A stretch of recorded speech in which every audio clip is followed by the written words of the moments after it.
Good evening. It's Sunday night at 8 o'clock Eastern, and that means one thing. It's time for the journey with Barts and Rosey.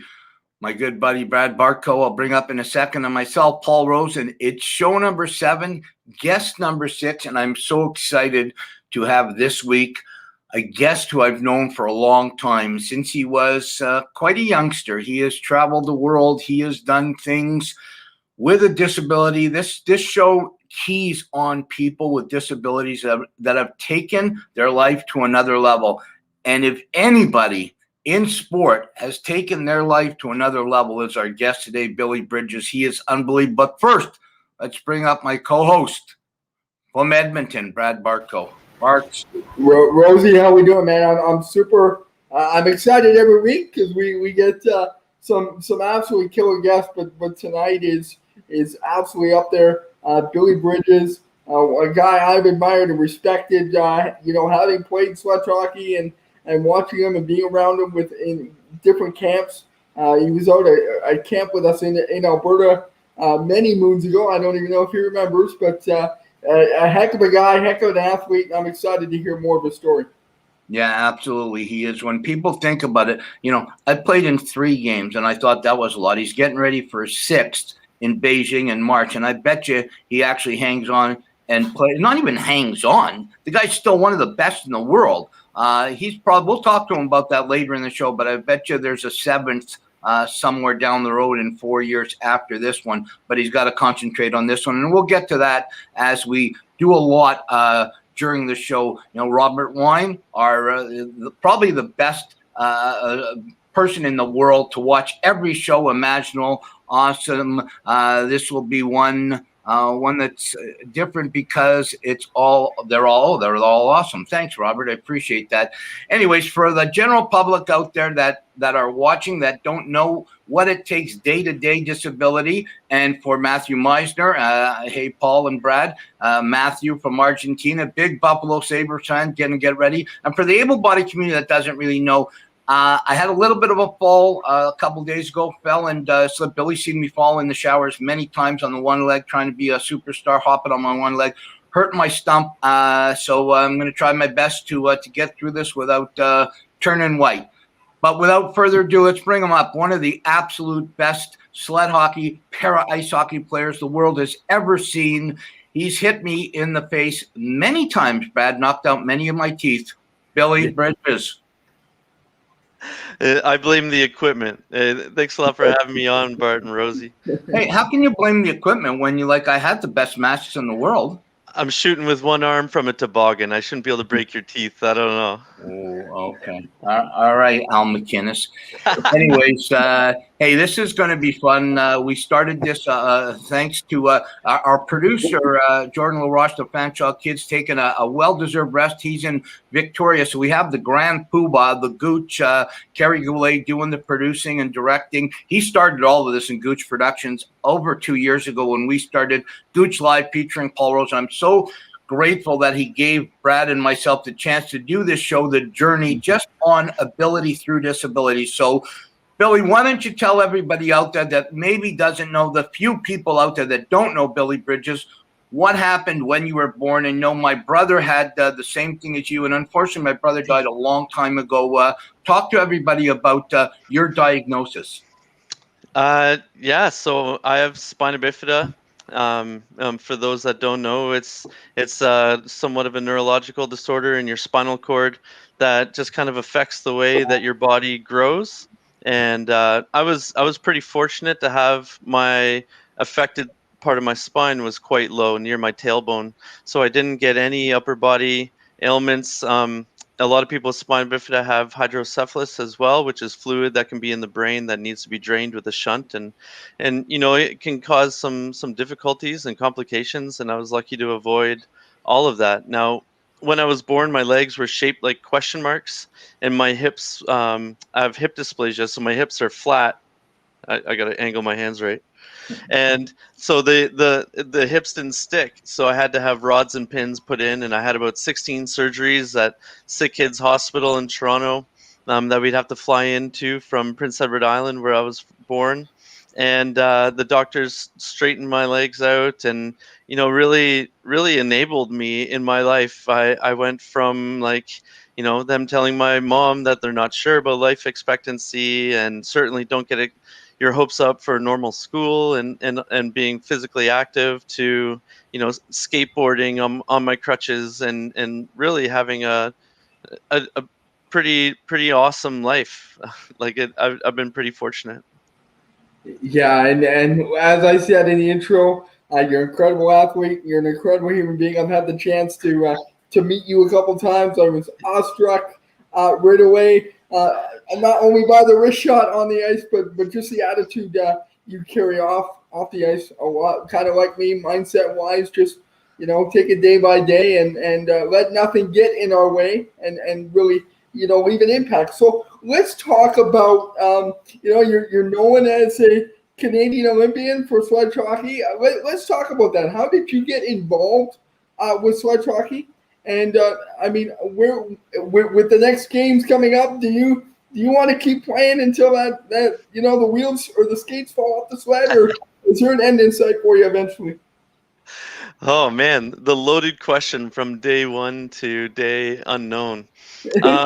It's my favorite story to tell. I didn't really know of any disabled sports growing up. We didn't have YouTube. We didn't have all these advertised disabled sports, and certainly not the role models and the heroes that you see that are a lot of Paralympic athletes that are out there, and they weren't exposed to disabled kids growing up. And so I was kind of lost, and as I said, I started skateboarding, and I was growing up in Guelph. That's where I went to middle school, and it was illegal to skateboard in Guelph. And I remember I would get tickets, $120 tickets as a 10-year-old skateboarding downtown Guelph. I was a big hooligan, I guess. Anyway, I was skateboarding downtown Guelph, and this old lady starts yelling at me and running across the street, and I was like, "Oh, here we go again. I'm gonna get in trouble." And so I take my headphones off. I got the tape player in the pocket, and I was like, "Yeah, what? Am I in trouble again?" And this lady comes over and goes, "No, so what disabled sports do you play? Do you play wheelchair basketball? Do you play sledge hockey? Do you know Brad? That's my grandson, Brad." And she went off, and it was so amazing. It was my teammate and my best friend, Brad Bowden, my best man at my wedding. It was his grandmother that took that second that day to run across the street and change my life forever. I think it was pretty awesome that Brad and I got to go through the sport as well as we did, and win that Paralympic gold medal before Colleen unfortunately passed away soon after. But it was awesome to be able to share that with her, and share that with Brad, and because they really were the biggest part in my life outside of my parents that raised me. And she was so incredible to take that time to do that, and just changed the course of my life, forever. I'm so eternally grateful. Yeah, absolutely. And Colleen and Matthew Meisner saw younger the silver in Buffalo right before I left for South. Okay, he saw you play in Buffalo, Billy, when you had the World Championships there. Yeah, 2015. Yeah, unfortunately, the U.S. beat you guys. Yeah, 8 goals and 15 assists in 3 years.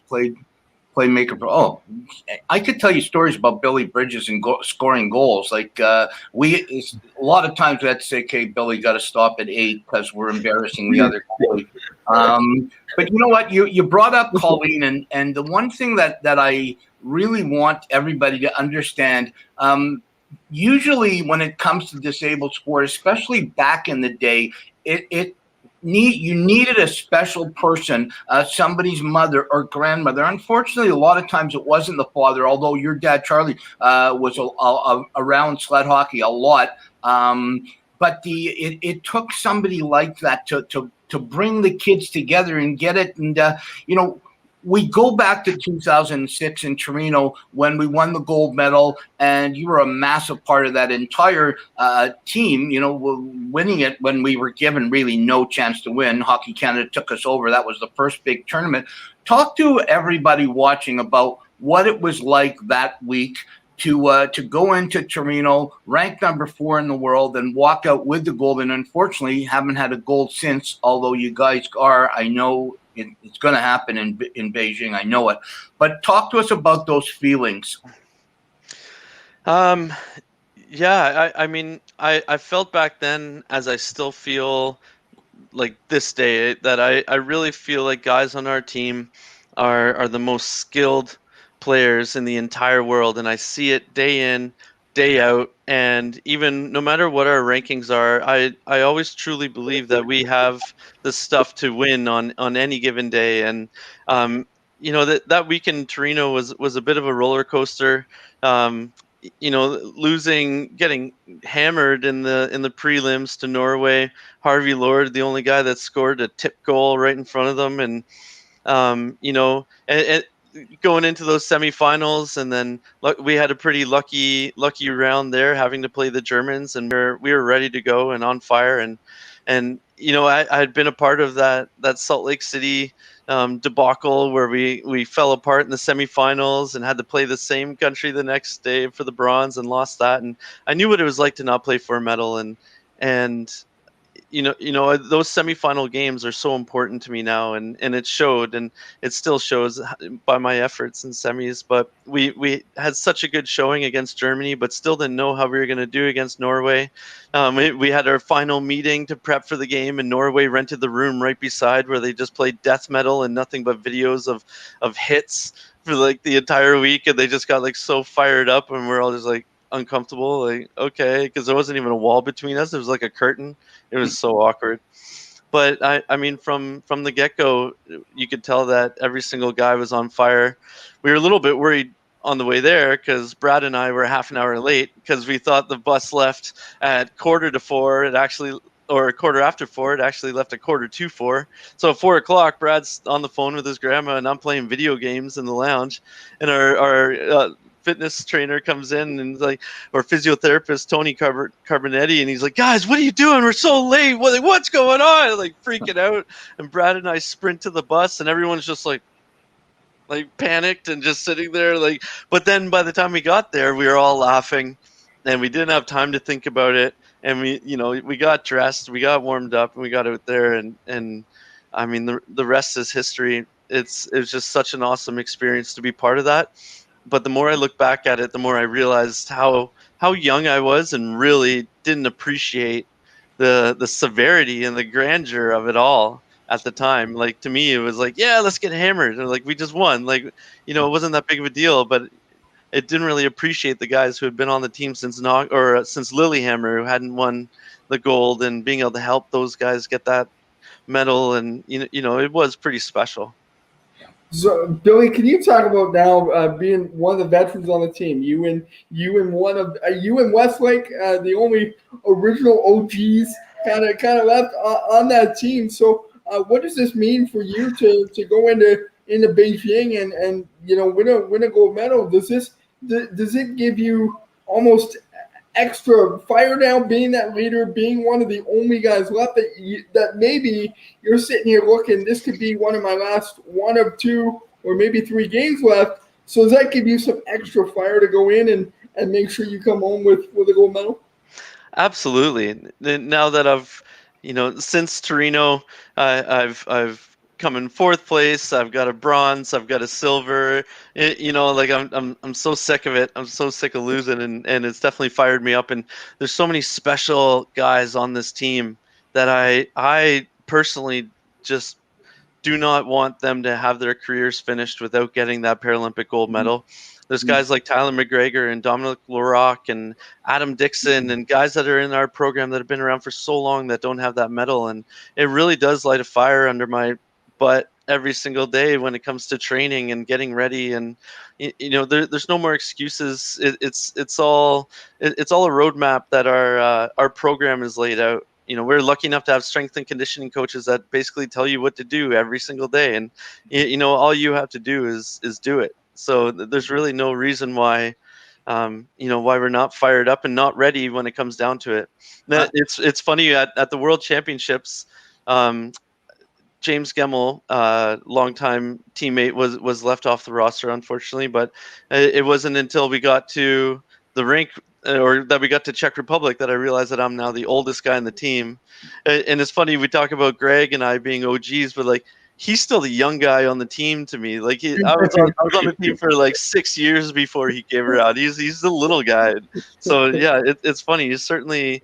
It's really funny to think that there's a good portion of my team weren't even born when I made the team in '98. So it's quite the roller coaster. Hey, Billy, talk to us about what the difference now. Like, you just had the World Championships in Ostrava, and the team played incredible. You opened up the games. I was supposed to be there to call the games, but unfortunately they didn't allow, the IPC didn't allow the broadcasting in the building. Hopefully it will happen in Beijing in March. But, you've opened the tournament with a big 2-1 win over the States. The way the IPC works, I don't get it, but you had to play Russia in the semis, a great semifinal game against Russia. I think Dominic Laroque stood in his head. And then the final game, and, things happen. The USA won, and it was a pretty dominant game, at the end of the first period. You outshot 16-1. You had the only shot and scored. How has things changed in this game from back in 2006 to now, and going into 2022 Paralympic Games?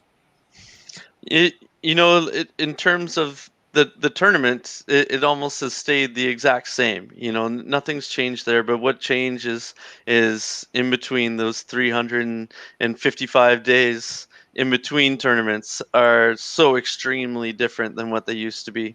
Like before 2006, we finally had some guys come down to practice with us in January when the Paralympics were in March, and then we still would only have like 2 ice times a week, and they were sporadic, and I can't make it, whatever.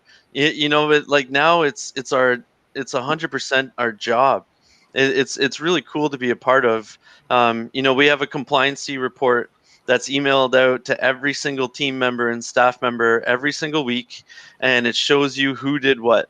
And so we would usually have 4 workouts a week, 3 to 4 cardios a week, and 3 to 4 ice times a week. And for each one, we have to wear heart rate monitors that track and show every single workout that we have to submit. So every single guy is doing that. And I'm proud to say, over the course of the last year, every single guy was over 90% compliant, and it just makes you so much more connected to guys that are in Prince George, British Columbia, and St. John's, Newfoundland. It's pretty awesome to be a part of a team when you're in such a big country. But the game has changed, so they're so fast, and it's awesome. Yeah, absolutely. And I'm going to bring up a comment from Sam Trapolino in a second. Sam is an incredible guy. He does a lot of our things with the Ice Hockey Classic in Australia, and has worked with the para hockey in Australia. It just, before that 1 second, you talked about the players and what you guys do now. We could get away with murder back in the day. So I'm really glad that the team has got to a level that, you have to be, you're treated like a professional athlete. You have to act like a professional athlete. That's one of the things that I regret, some of the stupid things back in the day, because I think we could have won more if we didn't. But anyways, from Sam, I'm going to try to read this. It's pretty small, and my reading's not the greatest. You guys are playing the way for, paving the way for others with disabilities. As soon as people hear that word, they think of what can't be done. You all challenge, and oh my God, I can't even see it. It's so small. Brad, can you see that? Yeah, you all challenge that perception every day. My little man has autism and a global delay. I'm so confident for his future as there are ambassadors like Rosie, Brad, and Billy showing people disability doesn't mean inability. Love your work. Thanks so much. And Sam Trapolino was an incredible guy, and his family is unbelievable. Unfortunately, I got 61-year-old eyes, and I need the young kid to read for me sometimes. Hey, Billy, talk about that. that Sam just said that, what it means to him with a disabled youngster, the kids, boys and girls all around the world that see the Billy Bridges and the Tyler McGregors and the Dominic Rocks and go, hey, this is incredible. I can look up to somebody who's got the same disability as I do. Yeah, it's just so important, and it's so awesome to be a part of. I'm very humbled to be included in that perception. But like I have a daughter, and I want her to know, she's 5 years old. No matter what happens to her, where she chooses to go in life, that there's something for her to excel at, and that's the amazing thing about Paralympic sport. It doesn't matter your disability whatsoever. I've seen visually impaired athletes go 120 miles an hour down like ski hills with nothing but a guy behind them going, okay, little left, and I'm like, what? All the way to the absolutely incredible shots in bocce with these athletes that can only blow on a tube to push the ball down a ramp, but they're just phenomenal athletes at all levels, and that there's possibilities for everyone to do everything. And that's what I love about the Paralympic world is, it's such a family. No matter what sport you're into, there's someone else that's doing something else that will get you involved. We all want to involve everyone else and include everybody and grow these sports. And that's how these sports are taken off and being serious too. Like if you told 8-year-old Billy that he was going to be sponsored by Warrior Hockey and Toyota, I never would have believed one word of it, and be able to have a career and a life and marry an Olympian babe, and have such an awesome, I never would have believed it. But that's what's awesome about the platform that these athletes have, to show that how much is really available to everybody. Yeah, and Billy, that's again everything you just said. I admire about you. You're right. I say that about my wife too. So you hit the nail on the head there.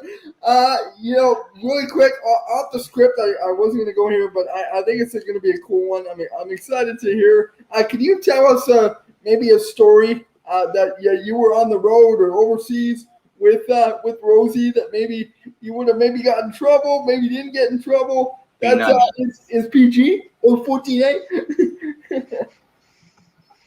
Most of them are very dirty. You should ask me this one beforehand, so I could have figured it out. There's a story that I want to share about Rosie and I, and kind of where we were at with leading into the Torino Paralympic Games. We were so competitive and so passionate, and wore hard on our sleeves, and that's what I loved about playing with him, is that you never had to guess where you were with the team or where he was with the team. It was just always out in the open. And I remember this one practice, he had missed the practice the day before, and he came. He had to drive like 2 hours to get to these ice times, and I think I chirped at him. I mean, I was 20. Like, I'm sorry, Rosie. But I said something stupid about him finally showing up, and he let me have it, and we started just going at it. But really, it made us grow so much. We ended up renting five hours of ice that week, and just working so hard together, and really coming together, because he always challenged me to be better. Like, as good as I ever thought I was, like he had a way of letting you know that you're talented, but you got to be better. There's still so much room to grow, and that's what I always loved about playing with Paul. There's so many other stories that I'm just definitely not allowed to tell right now. No, you definitely can't tell a lot of them. And I remember that one. It was in Kitchener, at the arena in Kitchener, that we were playing Sunday nights, and I ended up throwing my sled at you. And we went at it. But you know what? You got the best out of me when you would never, ever, like Brad, he would never let up one bit. Him and Westlake, they hit me in the shoulder and the chest, and I was 46 years old getting ready for Torino. But that's what made the team so good, is the best players never let up on anybody else, and that's why the team had the success. And I want you, and for me it was an absolute honor to play 10 years with you, buddy. You're incredible. You talked about your wedding. You talked about the fact that you married an Olympian. You married Sammy Joe Small. And I remember when we were in Czech Republic and you were telling me in Prague leading up to Ostrava about Sammy. And, now you're married. You have a beautiful daughter, Kenzie. Talk to us about what it's like now to be a world-class athlete, married, and not just married to anyone, married to an Olympian, an author, a world-class speaker, and have a beautiful daughter. What's that like? How's that changed you, Billy? Well, I mean, first of all, it's given me way better perspective and respect for, for all the veterans on our team, such as yourself. When I made the team, I was 14, and the average age, pardon me, on the team was like 45. Like almost every guy had kids, and I had no idea what that was like to leave your kids. I mean, the year of Pyeongchang, my daughter was 2.5, and we were gone for 100 days that year. Like it's so hard to leave your family and do that juggle and still try to compete at the highest level and push your sport and push your body to limits that you never thought possible, while still trying to be a somewhat decent partner and present father, because those are extremely important things in my life. I wanted to be a dad since I was a tiny little kid. I was raised by 2 moms, and playing with babies was fun, and it was just something like I had Kenzie named when I was like 6 years old. Like I was a dork that way, but it's really special, and it's given me such a different lease on life. With being with the team, it's not about glory and scoring goals and big huge hits. It's like about setting an example for my daughter, to chase excellence no matter what, to just remove all the barriers in your life, to work as hard as you can to get that massive goal that you want, and to make those goals achievable, and many of them. It's not just about the Paralympic gold medal anymore. It's about, did I get 100% compliancy this week? Did I do the dishes every day this week? Did I, and setting these little goals that you can achieve, ended up pushing me to the limits of this sport that I never thought I'd be able to, keep up with how fast it is now. And so, like Sammy and Kenzie have definitely changed me, and I'm the worst athlete in the house again, because Kenzie's pretty awesome at everything she does. And of course Sammy's the best at everything. I tell you one thing, Kenzie's got Sammy Joe Small and Billy Bridges blood in her. She's going to be a hell of an athlete. And the one thing I will say, and the platform that Gooch has given us, and Brad and I, Billy, Brad Barco and I do not take this for granted, this opportunity we have to get ability out of the disabled community and get somebody. I'm so glad you said it's not about that gold medal. It's incredible to get it. And I want every athlete, if you got a chance to be a Paralympian, you're going to try to win the gold. Don't just go to show up. But there is so much more to life than that. And the one thing I want you to end on this is that I've known you since you're 14, 15, 16 years old. And I've seen you be that, immature kid on the road and some of the things you did. But the one thing that I'm so proud of is I've seen you grow into this incredible man who's a husband and a father. No, I'm dead serious. And when I get to do the games, commentate in Sochi and in Korea and the World Championships, and watch you, speak to the kids and see you now come across on a show like this and speak with such pride and such compassion that you couldn't do 25 years ago. You have come a long way, and you are now where, in Torino, you had a bullet shot and you're a great goal scorer. You are a complete hockey player. You were the best player on that team in Ostrava, in every game, in every aspect. You come back, you back check, you forecheck, you score, you do everything. And I am so proud that you've become that type of person. Last thing I want you to bring out to that young boy or girl right now, and it doesn't have to be about making the Paralympics. It's about being in a chair or missing a leg or having spinal bifida. What do you say to them to get them to be the best they can be? don't be afraid to be uncomfortable. Like, uh, you need to do whatever it takes to every single day do something that makes you uncomfortable. Whether it's something as simple as talking in public, saying hi to somebody, making a friend at school, do those things that make you uncomfortable. And these tips go to everybody, not just disabled kids, but or disabled parents or parents with disabled children. Don't be afraid to be uncomfortable, and don't be afraid to push your kids. My mom, I don't know if she intentionally tried to, but she always left me to my own devices and pushed me to do the things. Like I would be taking the garbage out when I was a kid, and that meant crawling in the snow to take the garbage out. I would Yeah. do the dishes, and that meant sitting on the counter to do the dishes. There's no excuses. Like, and that's what I love about being married to Sammy, is she is the exact same way about excuses. Like, you bring up a reason or something that you can't do, or why you can't do it, and she asks why. Immediately you ask why can't I do it? And when it comes to disabled sports, there's so many, and if I can say one thing, like, just try them all, no matter what. Like, there's seated throwing, there's running, there's skiing, there's wheelchair curling. No matter, there's bocce. No matter what your disability is, there's something out there. Don't be afraid to be uncomfortable. Just go and try it. Go on Google, type in your town, and type in parasport or disabled sports. There is something, I promise you, and go do it. Billy, I got one more, and again, you're a shining example for everybody, in the disability community, and truly from the bottom of my heart, I want to thank you for doing this and being with us. We definitely got to do it again. There's not enough time. We definitely, there's got to be a part number 2 with Billy Bridges for sure. But I'm going to end on this. You've been around the world. You've been, to many different countries.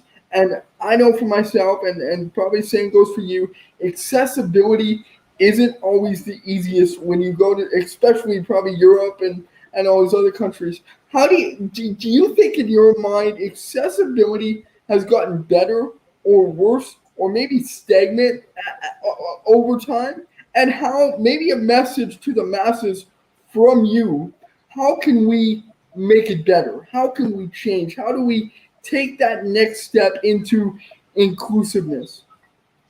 Sure. I've been lucky enough to be to over 35 countries around the world, and I can hands down say that accessibility is getting way better, across all the boards. I'm proud to serve on the Accessibility Standards Committee and Council, for the Ontario Ministries of Seniors and disabled people. Like, it's something that I'm passionate about, because it's something that everyone with a disability is passionate about, and everyone who knows somebody with a disability is passionate about, because it should no longer be viewed as like, oh, we need to maybe do something for the one person, and more viewed as like everyone just needs to be at the same level no matter what. And we all need to be able to get to that same place. We need to be able to work. We need to be able to enjoy our lives in the same way, and it not feel like just over accommodation. And I feel like cities around the world are doing great. Quick story on that accessibility. Before we had that 2009 Ostrava World Championships, we went to Prague for World Championships, and I went across the Charles Bridge because my name is Charles Bridges, so I thought it was really funny. And then there was 500 stairs, cobblestone stairs that go all the way up to the castle. And I only had my wheelchair. I didn't have my crutches, didn't even have my braces. So I crawled and carried my wheelchair all the way up, every single step. And, I was so determined to get up there to that castle. I didn't realize until after that there's a road that like kind of winds its way the other way, because I didn't see that. But anyway, got all the way up. I'm just sweating and exhausted, and a couple people are clapping. And then all of a sudden I hear, "Hey, bud, get out of the shot. We're trying to take a bleeping picture." I was like, "What?" And I turn and look, and there's this like old 80s hair metal band trying to do a cover photo on the top of the stairs, and I'm in the way. And I was just like, "Yeah, all right, I'll go back to my place." They're like, "See you guys." I, But yeah, it really I has come remember so that. far. Yeah, I remember that very well. That was there was some incredible things that. Hey, listen, Billy, thank you so much for your time. Man, you are an unbelievable not athlete. We know that, but an unbelievable person. Good luck. We'll get you on again before Beijing in March of 2022, and then hopefully afterwards.